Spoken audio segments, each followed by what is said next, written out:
On January 13th, 1968, legendary country singer Johnny Cash performs for inmates at California's Folsom Prison. But why did Cash decide to perform at a prison? And what impact did it have on his career? Cash had an outlaw image, but he never served time in prison. In 1956, he released his hit album Folsom Prison Blues. It was inspired by the 1951 movie Inside the Walls of Folsom Prison, a modest hit which was told from the view of an inmate.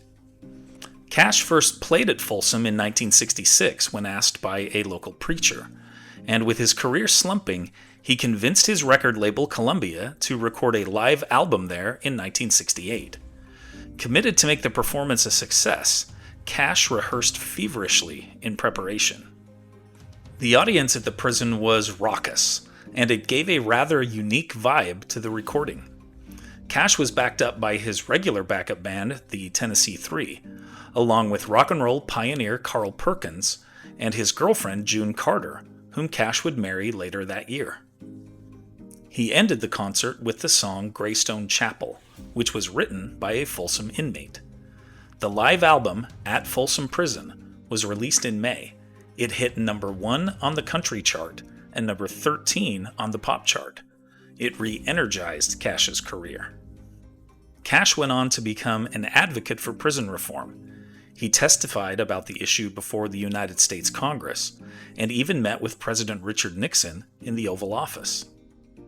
And if you never have, or if you haven't for a long time, you really should check out the album.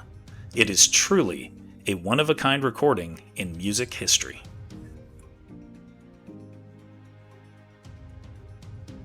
Here are other events that happened today in history.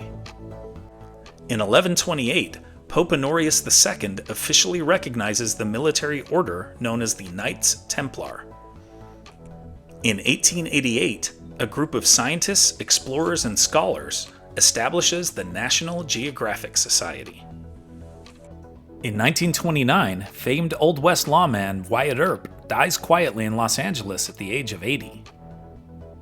In 1979, the YMCA sues the Village People, claiming the music group has defamed the organization.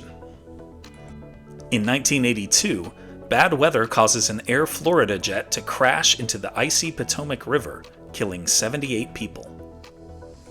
In 2012, the Costa Concordia cruise ship slams into a reef and capsizes off the coast of Italy, killing 32. In 2021, President Trump is impeached by the House of Representatives 1 week after January 6th.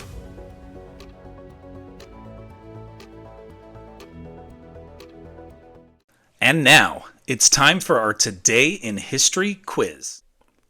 Controversial segregationist politician George Wallace was governor of which U.S. state? Mississippi, Arkansas, Louisiana, or Alabama? Liked learning about Johnny Cash at Folsom Prison? Then you'll love this one about the truth behind the famous lines about Winslow, Arizona in the Eagles' hit song, Take It Easy. Tap the screen to keep the story going on Today in History.